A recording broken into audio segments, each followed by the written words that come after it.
Hi കൂട്ടുകാരെ, കുട്ടികൾ വൈകുന്നേരം പഠിച്ചിട്ട് വരുമ്പോൾ കൊടുക്കാൻ പറ്റിയ ഒരു കിടിലൻ സ്നാക്ക് നമുക്കൊന്ന് ട്രൈ ചെയ്ത് നോക്കിയാലോ.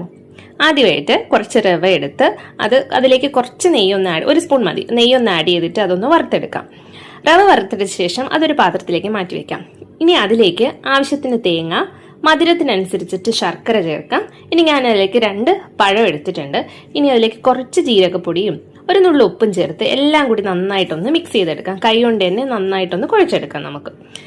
ഇനി ഞാൻ ഇതിലേക്ക് കുറച്ച് എള്ളും ഉണക്കമുന്തിരിയും ചേർക്കുന്നുണ്ട്. ഇത് ശരിക്കും ഓപ്ഷണലാണ്, ഇഷ്ടമുള്ളവർക്ക് മാത്രം ചേർത്താൽ മതി. വേണമെങ്കിൽ കുറച്ച് നട്ട്സും കൂടി ചേർക്കാം. ഇനി ഈ മിശ്രിതം ഒരു ഇലയിലേക്കൊന്ന് സ്പ്രെഡ് ചെയ്തെടുക്കാം. നമുക്ക് വേണമെങ്കിൽ ഇത് ചെറിയ ബോൾസ് ആയിട്ടും തയ്യാറാക്കിയെടുക്കാം, അല്ലെങ്കിൽ ഇങ്ങനെ സ്പ്രെഡ് ചെയ്തും ആവിയിൽ വേവിച്ചെടുക്കാം. ഇനി ഇതൊരു ഏകദേശം ഒരു 15 മിനിറ്റ്സ് ആവിയിൽ വേവിച്ചെടുക്കുന്ന ഒരു പാടേ ഉള്ളൂ. അപ്പോഴേക്കും സംഭവം റെഡി ആയി കഴിയും. വീട്ടിൽ തന്നെ സിമ്പിളായിട്ട് തയ്യാറാക്കാൻ പറ്റുന്ന, കുട്ടികൾക്ക് വളരെ ഇഷ്ടപ്പെടുന്ന ഒരു സ്നാക്കാണിത്. മാത്രമല്ല വളരെ പെട്ടെന്ന് തന്നെ നമുക്ക് തയ്യാറാക്കാനും കഴിയും. മസ്റ്റായിട്ട് നിങ്ങൾ ഇതൊന്ന് ട്രൈ ചെയ്ത് നോക്കണേ. ട്രൈ ചെയ്തിട്ട് എങ്ങനെയുണ്ടെന്ന് കമന്റിലൂടെ ഒന്ന് പറഞ്ഞേക്കണേ. താങ്ക്